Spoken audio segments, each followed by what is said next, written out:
പട്ടിമറ്റത്ത് ബൈക്കിലെത്തി വൃദ്ധയുടെ സ്വർണമാല കവർന്ന കേസിൽ 2 പേർ പിടിയിൽ. മൂവാറ്റുപുഴ ഷാഹുൽ ഹമീദ്, കണ്ണന്തറയിൽ താമസിക്കുന്ന ആഷിഖ് എന്നിവരെയാണ് കുന്നത്തുനാട് പോലീസ് പിടികൂടിയത്. പിടിയിലായവർ നിരവധി കേസുകളിൽ പ്രതികളാണെന്ന് പോലീസ് പറഞ്ഞു. 20-ാം തീയതിയാണ് കേസിനാസ്പദമായ സംഭവം. രാവിലെ 11 മണിക്ക് പട്ടിമറ്റം കൈതക്കാട് ഭാഗത്തുള്ള വീടിന് മുന്നിൽ നിൽക്കുകയായിരുന്ന 76 വയസ്സുകാരിയുടെ മാല ബൈക്കിലെത്തിയ ഷാഹുൽ ഹമീദും ആഷിഖും പൊട്ടിച്ചെടുക്കുകയായിരുന്നു. പിന്നാലെ ഇവർ കടന്നു കളഞ്ഞു. തുടർന്ന് അന്വേഷണം ശക്തമാക്കിയ പോലീസ് മൂവാറ്റുപുഴ ഭാഗത്തു നിന്നാണ് പ്രതികളെ പിടികൂടിയത്. പിടികൂടുന്നതിനിടെ പ്രതികൾ പോലീസിനെയും ആക്രമിച്ചു. മോഷ്ടിച്ച മാല സംഘം വിറ്റിരുന്നു. ഇത് മൂവാറ്റുപുഴയിലെ ഒരു ജ്വല്ലറിയിൽ നിന്നും പോലീസ് കണ്ടെടുത്തു. സ്വർണ്ണവിലയിൽ ഉണ്ടാകുന്ന വർധനയാണ് ഇത്തരം മോഷണങ്ങൾക്ക് കാരണമെന്നാണ് പോലീസിന്റെ വിലയിരുത്തൽ.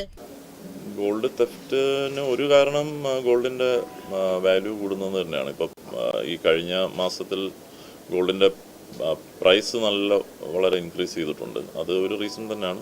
ചോദ്യം ചെയ്യലിൽ അന്നേ ദിവസം അമ്പലമേട് പോലീസ് സ്റ്റേഷൻ പരിധിയിൽ ഒരു വീട് കുത്തിത്തുറന്ന് മോഷണം നടത്തിയതായും പ്രതികൾ സമ്മതിച്ചു. പ്രതികൾ സഞ്ചരിച്ച ബൈക്ക് പള്ളുരുത്തി പോലീസ് സ്റ്റേഷൻ പരിധിയിൽ നിന്ന് മോഷ്ടിച്ചതാണെന്നും കണ്ടെത്തി. ഷാഹുൽ ഹമീദും ആഷിഖും നേരത്തെ തന്നെ നിരവധി മോഷണ കേസുകളിലെ പ്രതികളാണ്. ഇവർക്ക് കോതമംഗലം, പോത്താനിക്കാട്, മൂവാറ്റുപുഴ, പെരുമ്പാവൂർ, കുന്നത്തുനാട്, കാസർഗോഡ്, തൃശൂർ, തൃക്കാക്കര എന്നിവിടങ്ങളിലായി 13 മോഷണ കേസുകൾ നിലവിലുണ്ട്. Kerala vision news, Kochi.